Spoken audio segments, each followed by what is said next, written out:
अच्छे लोगों के साथ हमेशा बुरा क्यों होता है और हमें कुछ जगह पर बुरा क्यों बनना चाहिए, ये आप इस स्टोरी से सिर्फ सीखोगे ही नहीं बल्कि रियलाइज करोगे। So let's start the story. दोस्तों, भगवान श्री कृष्ण की एक सगी बुआ थी और उनका एक बेटा था जिनका नाम था शिशुपाल।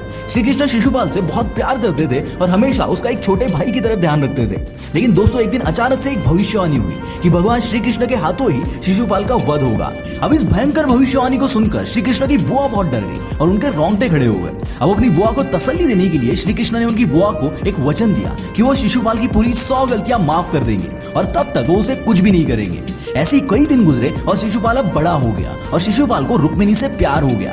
लेकिन प्रॉब्लम ये थी कि रुक्मिणी तो कृष्ण से प्यार करती थी, शिशुपाल को ये बात सहन नहीं हो रही थी और फिर वही हुआ जो नहीं होना चाहिए था। शिशुपाल अपने ही भाई श्री कृष्ण को अपना दुश्मन मान बैठा।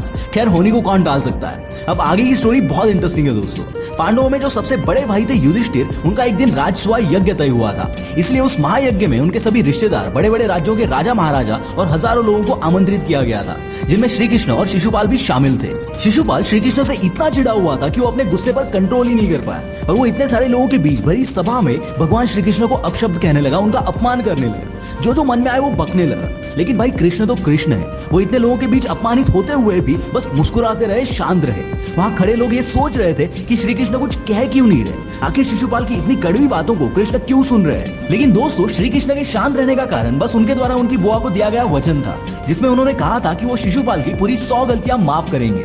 अपनी बुआ को दिए गए वचन का पालन करते हुए श्री कृष्ण ने शिशुपाल के 100 अपशब्द एकदम शांति से सुने और अपनी बुआ को दिए गए वचन का पूरी ईमानदारी से पालन किया। लेकिन जैसे ही शिशुपाल ने 101वां अपशब्द बोलने के लिए अपना मुंह खोला, तभी श्री कृष्ण ने अपने सुदर्शन चक्र से शिशुपाल का सर धड़ से अलग कर दिया।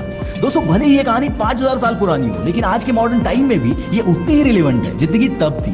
दोस्तों, कई बार आपकी अच्छाई आपकी वाट लगाती है। जब लोग आपका इंसल्ट करते हैं, आपको नीचा दिखाते हैं, और कई बार तो ये पब्लिक में भी होता है। और ऐसे वक्त में अगर आप उनकी बातों को सुनकर लोगे तो सारी पब्लिक के सामने आपकी वैसी ही इमेज बनेगी और एक वक्त के बाद लोग आपको फॉर ग्रांटेड लेना शुरू कर देंगे। दोस्तों, कभी कभी हम अच्छे बनकर इन बातों को इग्नोर करते हैं, पर याद रखना, अगर आज आप इसे इग्नोर करोगे तो आपको इसे पूरी जिंदगी भर सहना पड़ेगा।